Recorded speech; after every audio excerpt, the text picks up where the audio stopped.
Are you an introvert who thinks that extroverts have a natural advantage when communicating? You're wrong.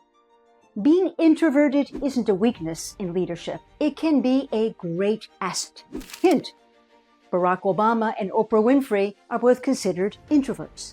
Now, I've coached hundreds of leaders, and many whisper to me, I'm not good at public speaking. I'm shy and introverted.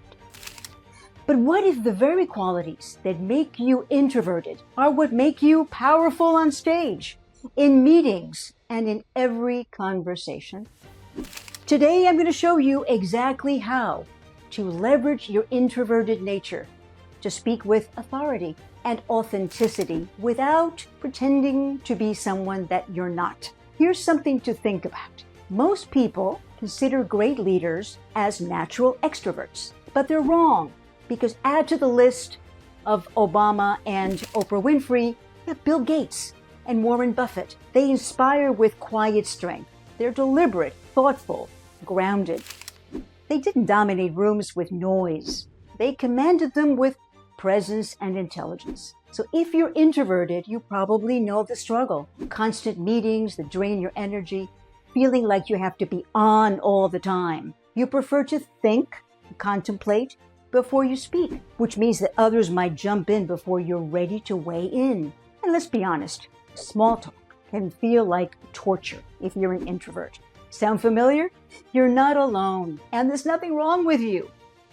Here's what most communication coaches will never tell you, that the very traits you think hold you back are actually your superpowers, because thoughtful listening builds trust. Careful word choices make your message land with more impact, with more authority. Your love of preparation means you give stronger presentations that are remembered and valued, and your comfort in one-on-one meetings allows you to go deeper, more meaningful into relationships. You don't need to become more extroverted to lead. You just need to use what already makes you strong. So here are 3 strategies to consider. Number 1, use strategic silence. Silence is not awkward. It's powerful, and in communication, pauses give weight to your words. Try a subtle 3-second pause. When someone finishes speaking, wait 3 seconds before you respond. That signals confidence and shows you're thinking and creates a space for others to listen to you. It turns the conversation from reactive into reflective. Strategy 2. Prepare your power phrases in advance so you don't have to improvise on the spot.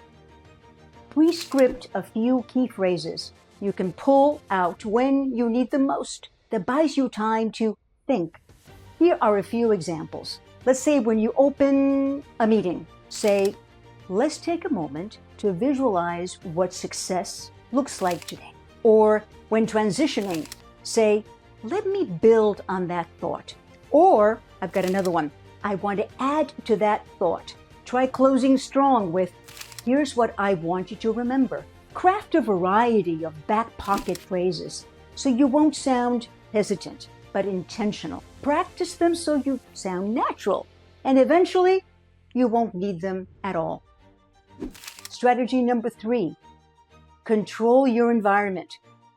Introverts thrive in the right setting, so choose your communication channels strategically. If you express ideas best in writing, start with an email. If you know back-to-back meetings will drain you, schedule buffer time in between. When you lead meetings, set an agenda with clear objectives. Think of it as energy management for yourself, not avoidance. Because when you project and protect your energy wisely, your message gets stronger. Here's a secret from some of the best communicators I coach. They practice planned spontaneity. Planned spontaneity. Perhaps it's a story that seems like it's in the moment, but it's actually been planned and rehearsed to avoid those deer in the headlight moments. Or a quick comeback that fits most occasions but was crafted ahead of time. See, being thoughtful, deliberate, and intentional may prove that you're not an introvert at all, but a skilled communicator, capable of projecting composure, confidence in any situation. So which of the three strategies will you try first? Strategic silence, planned power phrases, or energy management? Or do you have your own? Drop a comment below and let me know your thoughts. I'd love to hear from you. Remember, your quiet strength as an introvert is exactly what people need from you. Use it. Make it your superpower. I'm Rosemarie Ravenel. Thank you for watching.